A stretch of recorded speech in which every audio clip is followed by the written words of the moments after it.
Dua pertandingan, 8 gol, 6 poin. Timnas bukan hanya menang, tetapi sedang membangun identitas yang semakin matang. Di sisi lain, Vietnam justru tertekan saat menghadapi laga tandang. Hasil imbang melawan Singapura membuat mereka tidak punya banyak ruang untuk melakukan kesalahan. Jika sampai kalah dari Garuda di Stadion Pakansari besok, peluang mereka menuju semifinal akan menjadi sulit.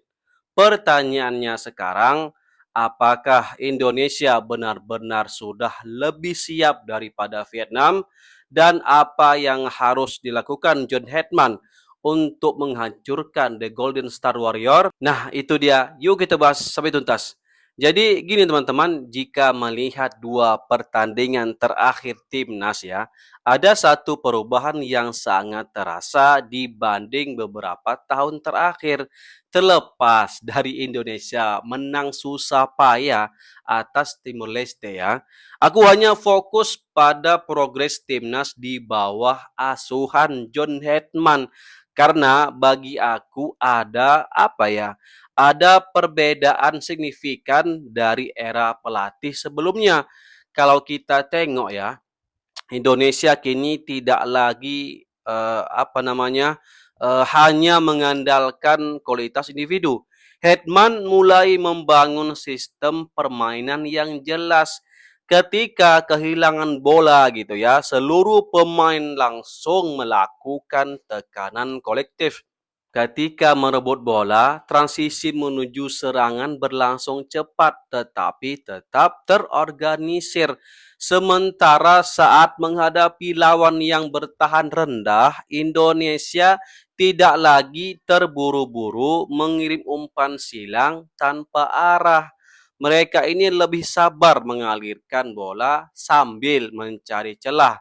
Inilah identitas yang mulai terbentuk. Indonesia bukan hanya bermain menyerang, tetapi menyerang dengan struktur yang rapi, kan begitu? Dari dua pertandingan awal, terlihat Hetman mulai mengetahui siapa pemain yang benar-benar mampu menjalankan idenya. Bukan hanya soal kualitas individu ya, tetapi soal pemahaman taktik. Garuda kini lebih nyaman menguasai bola. Jarak antar lini lebih rapi, build up lebih tenang, rotasi posisi antar pemain juga jauh lebih hidup. Yang paling menariknya, tahu nggak kalian apa? Fleksibilitas permainan. Saat dibutuhkan menyerang cepat, Indonesia mampu bermain direct. Saat lawan bertahan rapat, Indonesia mampu bermain sabar ya kan. Coba deh perhatikan gol-gol timnas di Piala AFF kali ini. Gak ada yang mengandalkan skill individu. Rata-rata itu ya tercipta dari permainan sebuah tim atau permainan kolektif. Ini yang membuat timnas enak ditonton. Setuju ya? Teman-teman tahu kan siapa pemain yang paling konsisten sepanjang dua pertandingan ini? Ya, betul, Tom Hai. 180 menit penuh dimainkan loh. Wow, gila. Ia tidak tergantikan dan kontribusinya luar biasa loh. 3 assist saat menghadapi Kamboja, lalu sebuah gol spektakuler melalui tendangan bebas ketika menghadapi Timur Leste. Namun angka statistik itu sebenarnya ya belum menggambarkan pengaruh besarnya. Yang membuat Tom berbeda adalah kemampuannya mengendalikan tempo pertandingan. Benar-benar layaklah diacungin jempol. Top banget dah, Profesor. Ia tahu kapan permainan harus dipercepat gitu ya, kapan bola harus diputar, kapan mengirim umpan vertikal yang memecah pertahanan lawan. Inilah kualitas seorang playmaker modern. Ia membuat pemain lain ikut bermain lebih baik. Wow. Ada satu momen menarik saat menghadapi Timor Leste kemarin, teman-teman. Apa rupanya, Bang? Pada babak pertama, Tom sempat lebih sering bergeser ke kiri. Akibatnya, pusat permainan Indonesia menjadi kurang hidup ya kan. Aliran bola menuju lini depan tidak secepat biasanya. Tempo permainan juga sedikit melambat. Namun ketika Tom Hai kembali digeser ke tengah gitu ya di babak kedua, perubahan langsung terlihat. Distribusi bola menjadi lebih lancar. Pergerakan para penyerang menjadi lebih mudah mendapatkan ruang. Serangan Indonesia kembali mengalir. Ini menunjukkan betapa pentingnya posisi Tom sebagai poros permainan. Ia bukan sekedar gelandang ya, ia adalah pusat gravitasi permainan Indonesia. Penampilan apik Tom membuat lawan mulai mencari cara menghentikannya. Dan cara paling mudah adalah dengan melakukan pengawalan ketat kan gitu. Saat melawan Timor Leste 2 hari yang lalu, kita lihat Tom ini berkali-kali mendapatkan pelanggaran. Bahkan salah satu pelanggaran keras yang berujung kartu merah bagi pemain lawan. Hal ini menjadi bukti bahwa lawan lebih memilih menghentikan Tom secara fisik dibanding membiarkannya mengatur permainan. Artinya satu hal teman-teman, Tom kini menjadi pemain yang paling ditakuti lawan. Yang buat aku was-was itu adalah pas lawan Vietnam nanti. Mereka pasti melakukan segala cara untuk menghentikan Tom Hai. Kita tahu lah gimana liciknya Nguyen ini kan. Wah, Profesor harus waspada nih menghadapi mereka. Apalagi Duan Pan Hao selalu starter pula ya kan. Pertandingan melawan Vietnam akan menjadi ujian sesungguhnya teman-teman. Berbeda dengan Indonesia yang sedang menikmati momentum positif. Vietnam justru datang membawa beban, mereka ini agak tertekan ya. Hasil imbang tanpa gol melawan Singapura kemarin membuat posisi mereka belum aman.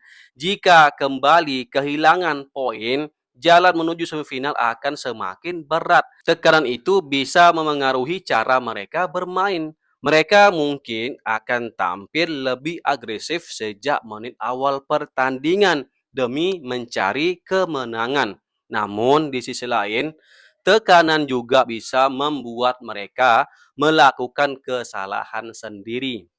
Meski begitu, Indonesia tidak boleh lengah sedikit pun. Mereka itu memiliki pengalaman ya kan, organisasi permainan yang baik dan mental bertanding yang kuat. Bahkan ya, kalau aku nggak salah, The Golden Star Warrior punya rekor tak terkalahkan dalam 20 pertandingan. Wow. Karena itu laga ini kemungkinan besar akan ditentukan oleh detail-detail kecil seperti efektivitas penyelesaian akhir, disiplin bertahan, dan kemampuan mengendalikan emosi. Meski tampil meyakinkan gitu ya, masih ada nih pekerjaan rumah yang harus diselesaikan agar timnas tidak mudah diobok-obok sama Nguyen. Salah satunya adalah menjaga stabilitas permainan. Dari 2 pertandingan awal terlihat adanya perbedaan kualitas yang cukup jelas antara pemain inti dan pemain cadangan. Saat komposisi inti bermain, aliran bola lebih rapi, tekanan lebih kompak, peluang yang tercipta juga lebih banyak ya kan. Namun ketika beberapa posisi dirotasi, ritme permainan sedikit menurun. Permainan pun tidak sesuai harapan. Inilah menjadi evaluasi penting bagi John Hetman sebelum menghadapi Vietnam di Pakansari besok malam. Jangan sampai ini timnas mainnya kayak lawan Timor Leste kemarin ya kan. Menghadapi Vietnam bukan waktu yang tepat ya melakukan terlalu banyak eksperimen. Pertahankanlah kerangka pemain terbaik itu. Bangun chemistry yang semakin kuat karena pertandingan seperti ini lebih membutuhkan yang namanya kestabilan dibanding sekedar rotasi. 2 kemenangan memang belum menjamin apapun teman-teman. Namun satu hal yang jelas, kepercayaan diri timnas Indonesia sedang berada di level yang sangat baik. Permainan semakin matang, identitas semakin terlihat. Tom Hai tampil luar biasa sebagai otak permainan dan John Hetman perlahan ya mulai menemukan formula terbaiknya. Kini tantangan sesungguhnya sudah menanti esok hari. Vietnam datang dengan tekanan besar karena peluang mereka menuju semifinal mulai terancam. Sementara Indonesia memiliki kesempatan emas untuk membuktikan bahwa perkembangan yang selama ini yang ditunjukkan gitu ya, bukan sekedar hasil dari menghadapi lawan yang lebih lemah, melainkan fondasi menuju tim yang benar-benar siap bersaing memperebutkan gelar Asian Hyundai Cup 2026. Bagaimana pendapat kalian? Apakah Indonesia mampu mengalahkan Vietnam atau justru Vietnam akan bangkit pada laga esok? Tulis ya pendapatnya di kolom komentar. Horas. Assalamualaikum warahmatullahi wabarakatuh.